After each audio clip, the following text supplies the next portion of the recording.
No, I'm not having any second thoughts about representing President Trump. It is the proudest thing I could ever do. What I am having second thoughts about is the license that I stand here with that the people in there are supposed to have. I have not spoken because I respect my ethics while I'm on trial. But let me now speak about what has happened. I have sat on trial after trial for months in this state, the state of New York. Attorney General Letitia James, and now this. Weeks. Why? Because President Trump is leading in the polls, and now we see what you get in New York. So don't get it twisted, whoever asked me that question. I am so proud to stand with President Trump. But I am not proud to stand with what I saw in that courtroom. I'm not finished. Let me just finish and I'll take questions, please.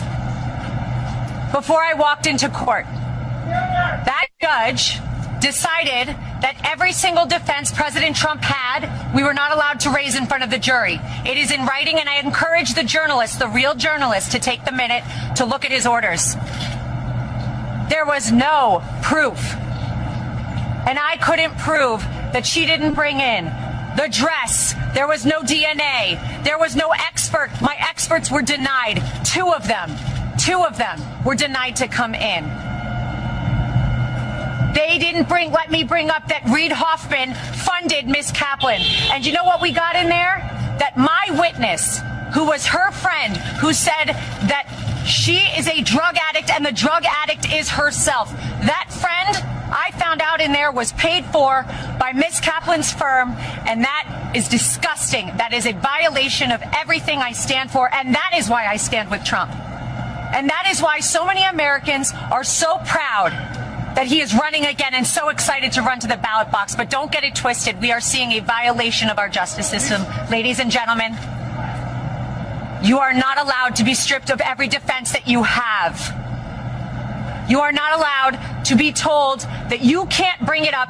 And imagine a point where a judge tells the lawyer, before your client, the former president of the United States, the leading candidate and obvious nominee for the Republican Party, before he takes the stand to defend himself, Ms. Haba, tell me the questions you're going to ask in open court and tell me exactly what he's going to respond. And then edited my questions, edited the response he was allowed to give. And guess what my client did? He took the stand. He abided by the rules of this corrupt system that I have seen. We will immediately appeal. We will set aside that ridiculous jury. And I just want to remind you all of one thing. I will continue with President Trump to fight for everybody's First Amendment right to speak. Everybody's a right to defend themselves when they are wrongfully accused, and to be able to say, I didn't do it. And to double and triple and quadruple down and say, this is wrong. This is wrong. But we are in the state of New York. We are in a New York jury, and that is why we are seeing these witch hunts, these hoaxes, as he calls them. And this is another one of them. Be brought in New York, in states where they know they will get juries like this. It will not deter us. We're fighting. And I assure you, we didn't win today, but we will win.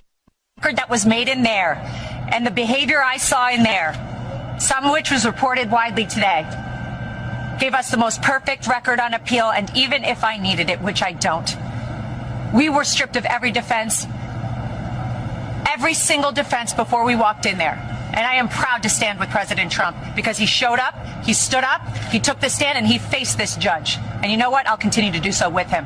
Yes. Ms. Hubbard, is the former Of course I've spoken with the president. Ms. Hubbard, is the former president scared now of the consequences of his actions? The former president does not live his life in fear, as you've seen every single day. The former president and probably future president will continue to fight for Americans. Thank you very much, everybody.